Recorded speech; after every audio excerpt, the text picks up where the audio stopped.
Estudio Bíblico con nuestro maestro el Dr. Lehman Strauss. Este estudio es el resultado del tiempo personal con el Señor, el ministerio pastoral y la experiencia en conferencias bíblicas del Dr. Lehman Strauss. Él nos instruye y alienta con la enseñanza de la palabra de Dios. Ahora, el Dr. Strauss. Muy bienvenidos a nuestro programa. La lección del día de hoy es la segunda parte de nuestro estudio en cuanto a la seguridad de salvación. No me viene a la mente otro tema enseñado en el ministerio radial que haya causado tanto interés como este. Me parece que muchas personas dicen ser salvas, pero su seguridad de salvación es escasa o nula. Tienen temor de perder la salvación que tienen o no están seguros de tenerla. Estoy tan contento que podemos estudiar esta serie porque hasta ahora ha sido de mucha ayuda a varios oyentes. Quiero aprovechar para animarle a que siga estudiando su Biblia y haciendo preguntas. Dios va a darle esa seguridad que necesita. Hasta aquí hemos visto que es absolutamente esencial para uno creer la palabra de Dios si es que quiere tener seguridad. Romanos 10:17 dice, así que la fe es por el oír y el oír la palabra de Dios.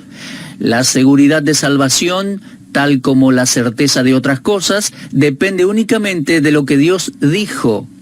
En Primera de Juan leemos, estas cosas os he escrito a vosotros, que creéis en el nombre del Hijo de Dios, para que sepáis que tenéis vida eterna. Dios quiere que usted sea salvo y Él quiere que usted sepa que es salvo. Ignorar la Biblia va a llevar a la gente a las tinieblas y a dudar en cuanto a la seguridad de su salvación. La palabra de Dios es absolutamente esencial. La palabra de Dios infalible, inspirada e indestructible. Ahora bien, estábamos examinando la obra de Cristo cuando se nos terminó el tiempo en el programa anterior. No solo la palabra de Dios es esencial para la seguridad, sino el comprender la obra de Cristo también. Aprendimos que la obra de Cristo fue sacrificial en la cruz, porque nuestra Pascua, que es Cristo, ya fue sacrificada por nosotros. Leemos allí en 1 Corintios 5:7. Cristo no murió solamente, murió por nosotros. Ese es el Evangelio. Cristo murió por nuestros pecados. Entonces, su obra es tan sacrificial como sustituta. Romanos 4:25 dice, el cual fue entregado por nuestras transgresiones. Romanos 5:6 dice, porque Cristo murió por los impíos. Gálatas 3:13 dice, Cristo nos redimió de la maldición de la ley, hechos por nosotros maldición. Leemos en 1 de Pedro 2:24, Cristo llevó Él mismo nuestros pecados en su cuerpo sobre el madero. Y en Isaías 53, versículos 4 y 5, leemos, ciertamente llevó Él nuestras enfermedades y sufrió nuestros dolores. Y nosotros le tuvimos por azotado, por herido de Dios y abatido. Mas Él herido fue por nuestras rebeliones, molido por nuestros pecados. El castigo de nuestra paz fue sobre Él, y por su llaga fuimos nosotros curados. La idea en estos versículos que acabo de leerle, Romanos 4:25, Romanos 5:6, Gálatas 3:13, 1 de Pedro 2:24, Isaías 53, 4 y 5, tal como muchos versículos no mencionados en este pasaje o en este mensaje, es la de la sustitución. Repito, la idea es sustitución. La idea principal de estos versículos es, el que no tuvo pecado, paga la deuda del pecador. El que no tiene la culpa, muere por el culpable. El Creador infinito muere por sus criaturas limitadas. Dios estaba en Cristo reconciliando consigo al mundo. Lo leemos en 2 Corintios 5:19. Permítame decirle, es un insulto hacia Dios que alguien conozca este hecho, aceptarlo y aplicarlo al corazón y luego dudar que uno es salvo. La fe en la obra sustitutoria de Cristo me asegura que mi cuestión con el pecado se terminó, se cerró. No entiendo a algunas personas creen en que Cristo murió por sus pecados, pero no pueden aceptar el hecho de que ya son salvos. Si Él murió por nuestros pecados, entonces soy salvo por la obra de Cristo en la cruz. De no ser así, su muerte fue en vano y fue un fracaso total. Fue una obra sacrificial, sustitutoria, en mi lugar, y yo lo creo. También la obra de Cristo es una obra soberana. Creo que es de suma importancia que comprendamos que la obra de Cristo por los pecadores es parte del plan soberano de Dios. La muerte de Cristo fue en anticipación divina, no fue un accidente. El rol de personas en los sufrimientos y muerte de Cristo fue el medio que Dios utilizó para su fin. Por favor, examine los siguientes versículos por un momento. En Isaías 53:6 dice, Jehová cargó en él el pecado de todos nosotros. En Isaías 53:10 dice, Jehová quiso quebrantarlo. En Romanos 3:24 y 25 leemos, siendo justificados gratuitamente por su gracia, mediante la redención que es en Cristo Jesús, a quien Dios puso como propiciación por medio de la fe en su sangre. En Hechos 20:29 leemos, la iglesia del Señor, la cual Él compró o ganó por su propia sangre. Segunda de Corintios 5:21 leemos, al que no conoció pecado, ese es Jesucristo, por nosotros lo hizo pecado. Mi amigo, ¿no ve usted que en la obra consumada de Cristo en la cruz vemos a Dios cumpliendo lo que había anticipado, lo cual había planeado desde antes de la fundación del mundo? La muerte de Cristo no fue un accidente. Él es el Cordero preparado desde la fundación del mundo. Todo el plan de salvación fue concebido por Dios antes de crear al hombre. Dios es soberano sobre su creación. Si usted es creyente, usted debe creer en eso. Pero también tiene que darse cuenta que Dios es el autor de la salvación de principio a fin. No fuimos salvos por casualidad o por accidente, sino porque Dios lo quiso así.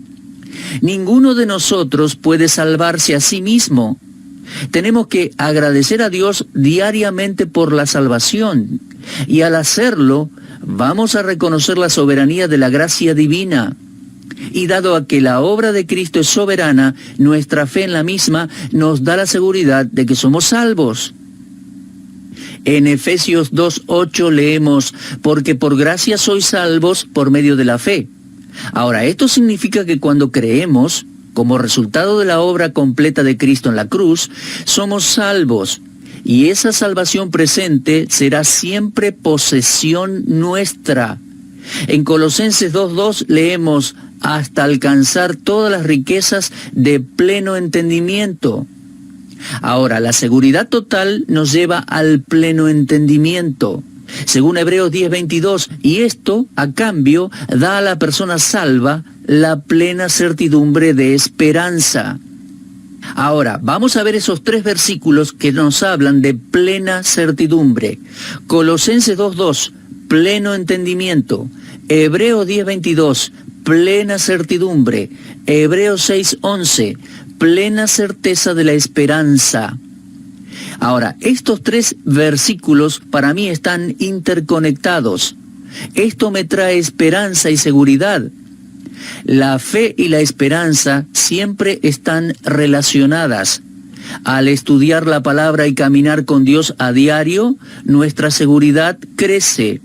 Yo estoy más seguro de mi salvación ahora que durante cualquier otro momento en mis tantos años de creyente. Tengo plena certeza de la esperanza porque Cristo es mi esperanza, según Colosenses 1:27.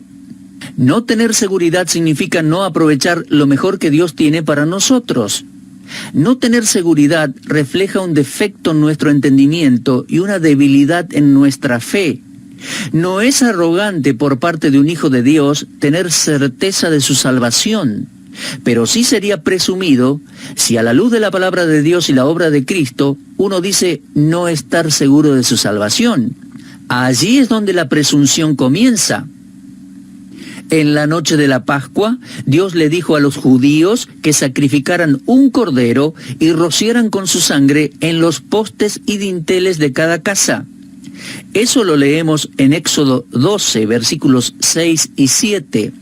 Y luego el Señor agregó lo siguiente: y la sangre os será por señal en las casas donde vosotros estéis, y veré la sangre y pasaré de vosotros, y no habrá en vosotros plaga de mortandad cuando hiera la tierra de Egipto. Lo leemos en Éxodo 12:13. La base de la salvación aquella noche estaba en el cordero degollado y en la fe de ellos, la cual se manifestaba al rociar la sangre en los dinteles de las puertas. Dios había dicho: veré la sangre y pasaré de vosotros. La salvación de ellos dependía en lo que Dios vio. La fe de ellos era evidenciada por la sangre en el madero de la puerta. La seguridad dependía de lo que Dios dijo: y no habrá en vosotros plaga de mortandad cuando hiera la tierra de Egipto. El israelita que no se fue a dormir esa noche, sino que se quedó despierto preocupado por si Dios lo salvaría o no, estaría insultando a Dios. Cada creyente en el Señor Jesucristo que se roció con su sangre por la fe, tiene la palabra de Dios que no vendrá a juicio. Es que Dios le dice a cada creyente: ninguna condenación hay para los que están en Cristo Jesús. Romanos 8:1. Dios quiere que nosotros disfrutemos nuestra salvación, pero no podemos disfrutarla si no estamos seguros de que la tenemos. ¿Cómo podemos alcanzar la plenitud de gozo en algo que no estamos seguros de poseer? Ahora, vamos a concluir este pensamiento en cuanto a la seguridad de salvación que podemos tener. Primero, consideramos la palabra de Dios. Segundo, consideramos la obra de Cristo. En tercer lugar, consideremos el testimonio del Espíritu Santo. Los creyentes en la actualidad parecen tener poco conocimiento en cuanto a la función del Espíritu Santo en relación a la salvación. Inclusive después de haber escuchado del Espíritu Santo, algunos creyentes no han aprendido en cuanto a sus funciones. Creo que esta ignorancia afecta nuestro crecimiento espiritual grandemente. Ahora, en este estudio estamos limitándonos al testimonio del Espíritu Santo en relación con la seguridad del creyente. Asumiendo que usted recibió a Cristo como su Salvador, puedo decir que el Espíritu Santo ha hecho su ministerio de regeneración en usted. El individuo que es salvo pasa a poseer la naturaleza divina, según 2 de Pedro 1:4. ¿Lo ve? En el momento en que somos salvos, el Espíritu Santo entra al cuerpo de la persona creyente, y por virtud del Espíritu Santo al venir a uno, pasamos a ser participantes de la naturaleza divina. Nuestro Señor dijo: lo que es nacido del Espíritu, o sea, del Espíritu Santo, Espíritu es, refiriéndose al espíritu humano, en Juan 3:6. El pecador arrepentido es salvo por el Espíritu Santo que le da la vida de Dios al espíritu humano. El Espíritu Santo mora en cada creyente. Es imposible que uno sea salvo y no tenga el Espíritu Santo. Romanos 8:9 lo dice: si alguno no tiene el Espíritu de Cristo, no es de él. El apóstol Pablo le recordó a los corintios en reiteradas ocasiones que el Espíritu Santo moraba en ellos, más allá de la carnalidad que ellos tenían. 1 Corintios 3:16 dice: ¿no sabéis que sois templo de Dios y que el Espíritu de Dios mora en vosotros? Y también en el capítulo 6, versículo 19, ¿o ignoráis que nuestro cuerpo es templo del Espíritu Santo, el cual está en vosotros, el cual tenéis de Dios y que no sois vuestros? O si no, podemos leer también en 2 de Corintios 6:16. Vosotros sois el templo del Dios viviente. A veces los creyentes, años después de tomar decisión, de pronto se dan cuenta y toman conciencia de la persona del Espíritu Santo y le buscan, orando para que venga sobre ellos. Mi amigo, ese tipo de oración no corresponde, es resultado de la ignorancia. Los versículos que le acabo de leer, 1 de Corintios 3:13, 6:19 y 2 Corintios 6:16, no dejan duda alguna en cuanto a la presencia del Espíritu Santo en cada creyente. Tampoco existe tal idea en la Biblia que diga que uno puede recibir una porción del Espíritu. Leemos en Juan 3:34, Dios no da el Espíritu por medida, no. Ahora, escuche bien lo que voy a decir, mi apreciado oyente. ¿Usted tiene el Espíritu Santo o no lo tiene? Si usted es hijo de Dios, la Biblia dice: por cuanto sois hijos, Dios envió a vuestros corazones el Espíritu de su Hijo, el cual clama: Abba, Padre. Lo leemos en Gálatas 4:6. Muchos creyentes no saben que desde el momento en que creemos en el Señor Jesucristo, tenemos el Espíritu Santo morando en nosotros. Es por esta razón que muchos creyentes no tienen la seguridad de salvación y aparentemente nunca crecen en la iglesia. Este triste estado refleja la ignorancia de la palabra de Dios o su propia falta de confianza. La obra salvadora del Espíritu de Dios abarca el hecho de su propia venida, al igual que haberle dado un nuevo espíritu al creyente. Por ejemplo, leemos en Ezequiel 36, versículos 26 y 27. Os daré corazón nuevo y pondré espíritu nuevo dentro de vosotros, y quitaré de vuestra carne el corazón de piedra, y os daré un corazón de carne, y pondré dentro de vosotros mi espíritu. La primera mención, y lo digo de nuevo, Ezequiel 36, 26 y 27. La primera mención de espíritu aquí no se refiere al Espíritu Santo, sino al espíritu humano. El espíritu del incrédulo está muerto para con Dios, pero la venida del Espíritu Santo aviva el espíritu muerto del hombre, vivificándolo así para Dios. Ahora, el Espíritu Santo reside en el espíritu renovado del individuo que es salvo. Entonces, el creyente, en su nuevo nacimiento, recibe tanto un nuevo espíritu más el Espíritu Santo. El Espíritu nuevo es necesario para que el Espíritu Santo de Dios tenga un lugar limpio a donde morar.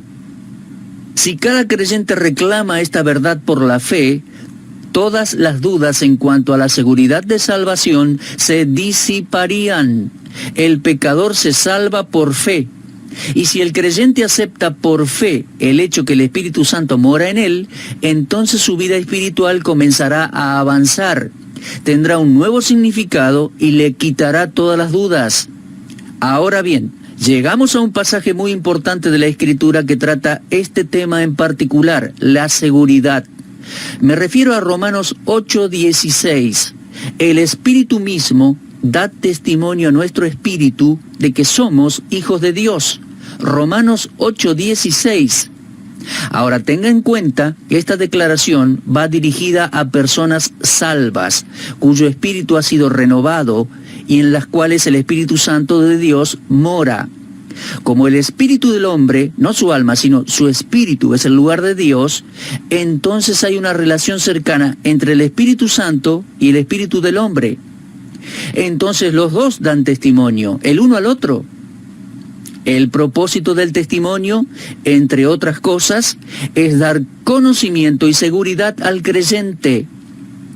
Nuestro Señor dijo en Juan 14, versículos 16, 17 y 20, yo rogaré al Padre y os dará otro Paracleto, Consolador, para que esté con vosotros para siempre. El Espíritu de verdad, versículo 17. Y después dice, en aquel día vosotros conoceréis que yo estoy en mi Padre, y vosotros en mí, y yo en vosotros. Subraye por favor esa frase, vosotros conoceréis.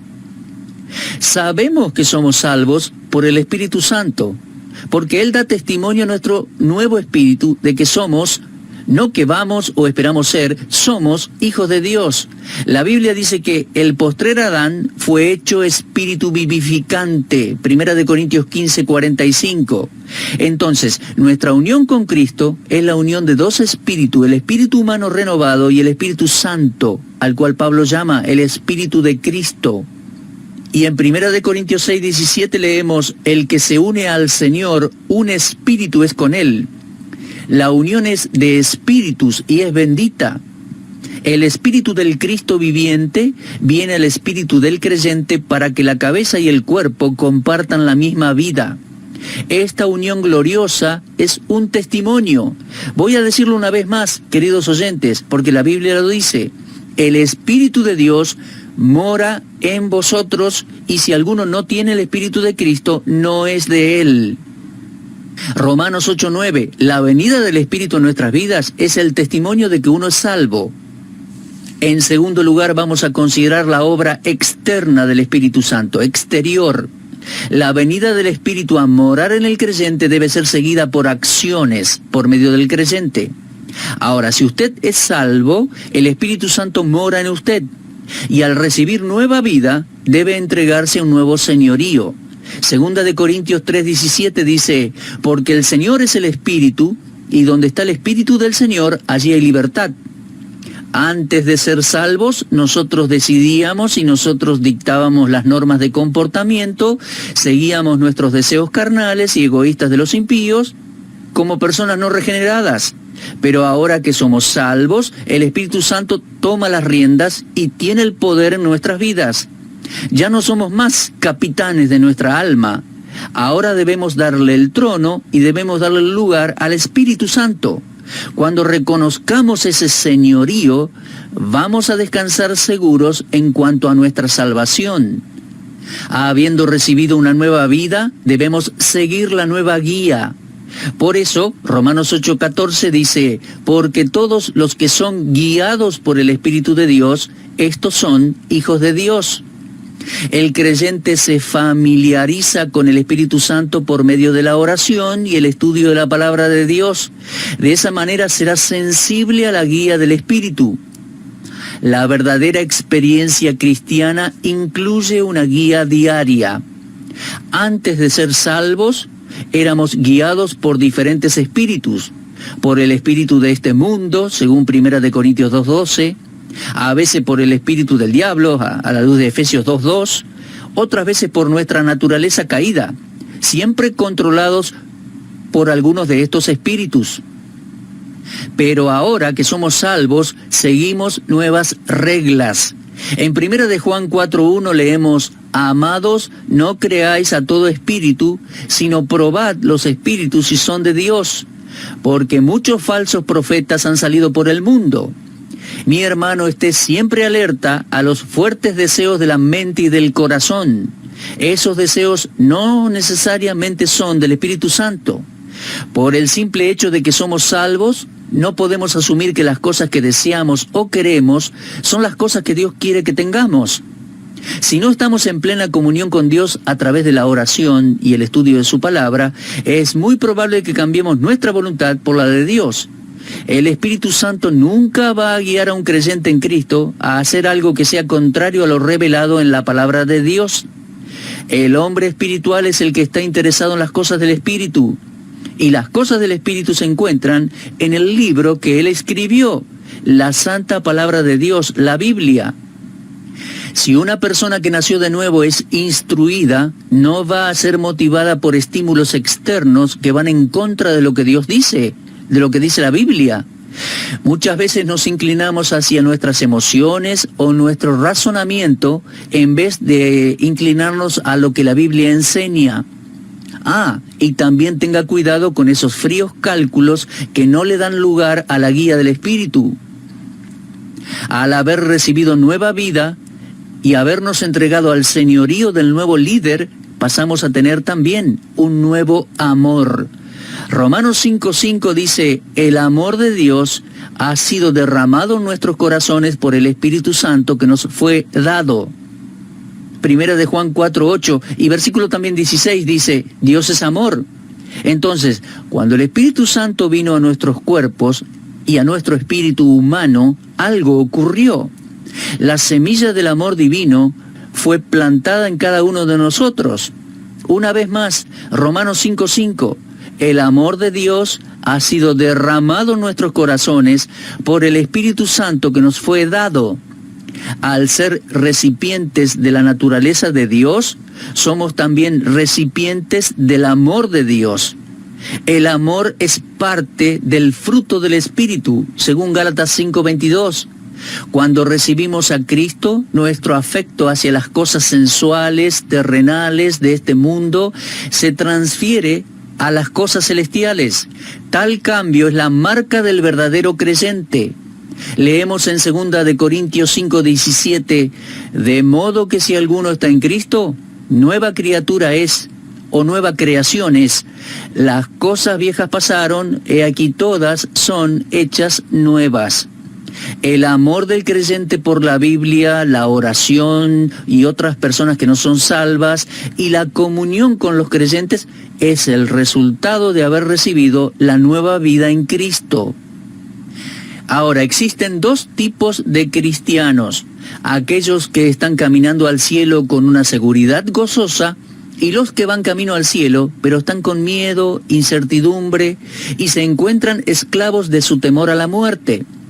El doctor Roll, en un artículo publicado en una revista de escuela dominical, relata la experiencia de un hombre que emprendió un viaje en alta mar por primera vez. Pensando que cada pasajero debía llevar su propia comida, él llevó consigo una buena cantidad de bizcochos y queso.